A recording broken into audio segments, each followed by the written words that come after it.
Election 2019 آج 23 مئی 2019 ہے۔ Election کا نتیجہ جو تھا وہ ہمارے سامنے آ گیا۔ اللہ تعالیٰ نے جو مناسب سمجھا وہ فیصلہ کیا، اور اللہ نے خود کہا سورہ اعراف سورہ نمبر 7 آیت نمبر 128، ان الارض للہ یورثھا من یشاء من عبادی، زمین اللہ کی ہے اور اللہ جس کو چاہتا ہے زمین کا وارث اپنے بندوں میں سے بنا دیتا ہے، والعاقبۃ للمتقین، لیکن انجام جو ہے وہ نیک لوگوں کے لیے ہے۔ اس سلسلے میں ہم مسلمانوں کے لیے ضروری ہے صبر سے کام لیں، توحید کے پیغام کو عام کریں، سوشل ورک کریں، نبیوں والا کام کریں، اللہ کے بندوں تک اللہ کے پیغام کو پہنچائیں۔ کبھی کبھی ایسا بھی ہوتا ہے کہ ہم اور آپ کچھ اور سوچتے ہیں لیکن اوپر والے کا فیصلہ کچھ اور ہوتا ہے، تو عقیدہ توحید کو مضبوط کرنا ضروری ہے۔ مایوس ہونے کی ضرورت نہیں۔ کیوں مایوس ہوتے ہیں؟ جی نہیں، حکومت آتی جاتی رہتی ہے، اللہ حکومت کو بناتے رہتے ہیں، گراتے رہتے ہیں۔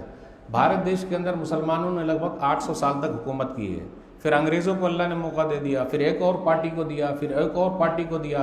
اللہ چاہتے ہیں کہ اور موقع دے، تو یہ اللہ کا ایک نظام ہے، جو آیا ہے وہ جانے کے لیے آیا ہے، لیکن عقیدہ توحید مضبوط ہونا ضروری ہے۔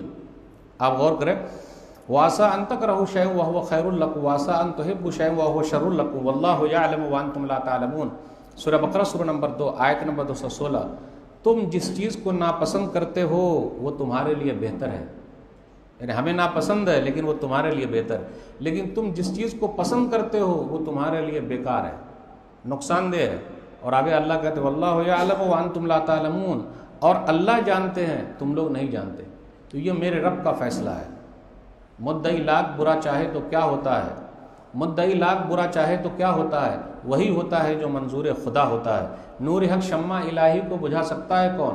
جس کا حامی ہو خدا اس کو مٹا سکتا ہے کون؟ تو گھبرانے کی ضرورت نہیں ہے۔ عزت اللہ کے ہاتھ میں ہے، ذلت اللہ کے ہاتھ میں ہے۔ سورہ آل عمران سورہ نمبر 3 آیت نمبر 26، قل اللہم مالک الملک تؤتی الملک من تشاء وتنزع الملک ممن تشاء وتعز من تشاء وتذل من تشاء بیدک الخیر انک علی کل شیء قدیر۔ کہہ دیجئے اے اللہ بادشاہوں کا بادشاہ، جس کو چاہے ملک دے دے، جس کو چاہے عزت دے، جس کو چاہے ملک دے دے، جس سے چاہے ملک چھین لے، جس کو چاہے عزت دے، جس کو چاہے ذلیل کر دے، ساری بلائی تیرے ہی ہاتھ میں، تو ہر چیز پر قادر ہے۔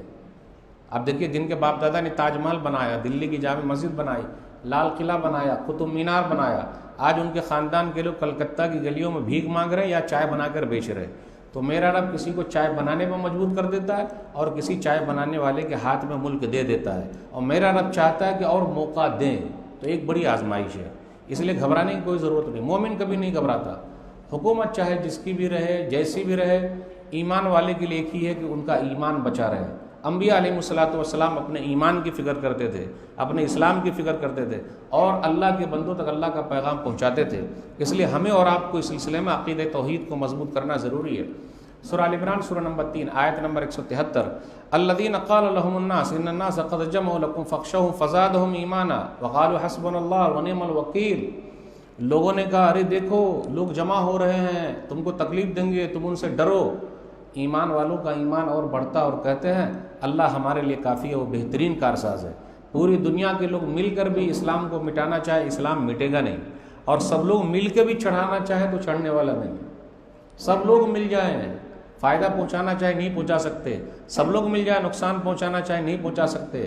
وَاعْلَمْ أَنَّ الْأُمَّةَ لَوِ اجْتَمَعَتْ عَلَىٰ أَن يَنفَعُوكَ بِشَيْءٍ لَمْ يَنفَعُوكَ إِلَّا بِشَيْءٍ قَدْ كَتَبَهُ اللَّهُ لَكَ وَإِنِ اجْتَمَعُوا عَلَىٰ أَن يَضُرُّوكَ بِشَيْءٍ لَمْ يَضُرُّوكَ إِلَّا بِشَيْءٍ قَدْ كَتَبَهُ اللَّهُ عَلَيْكَ رُفِعَتِ الْأَقْلَامُ وَجَفَّتِ الصُّحُفُ۔ سنن ترمذی کتاب صفۃ القیامہ کتاب نمبر 35 حدیث نمبر 2516۔ عبداللہ بن عباس رضی اللہ تعالیٰ عنہ کو نبی صلی اللہ علیہ وسلم نے نصیحت کی اور کہا دیکھو سب لوگ مل کے فائدہ پہنچانا چاہیں نہیں پہنچا سکتے مگر اتنا ہی جتنا کہ اللہ نے لکھا ہے، سب لوگ مل کے نقصان پہنچانا چاہے نہیں پہنچا سکتے مگر اتنا ہی جتنا کہ اللہ نے لکھا ہے۔ حکومت چاہے جس کی بھی آئے، حکومت مل کے بھی فائدہ پہنچانا چاہے تو نہیں، نقصان پہنچانا چاہے تو نہیں، قلم اٹھا لیا گیا صحیح پہ خشک ہو گئے۔ اس لیے صبر کرنے کی ضرورت ہے، تقویٰ کی زندگی اختیار کرنے کی ضرورت ہے، اور ایمان کو بچائے رکھنے کی ضرورت ہے۔ تو اس مناسبت سے یہ چند باتیں کہنی تھی۔ مبارکبادی ہر طرف سے وصول ہو رہی ہے۔ اللہ نے جو مناسب سمجھا وہ اللہ نے فیصلہ کیا ہے، ہم سب اللہ کے فیصلے سے راضی ہیں۔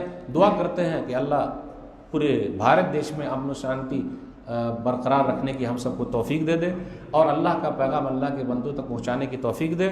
اللہ امن و شانتی بنی رہے، آمین۔ والسلام علیکم ورحمۃ اللہ وبرکاتہ۔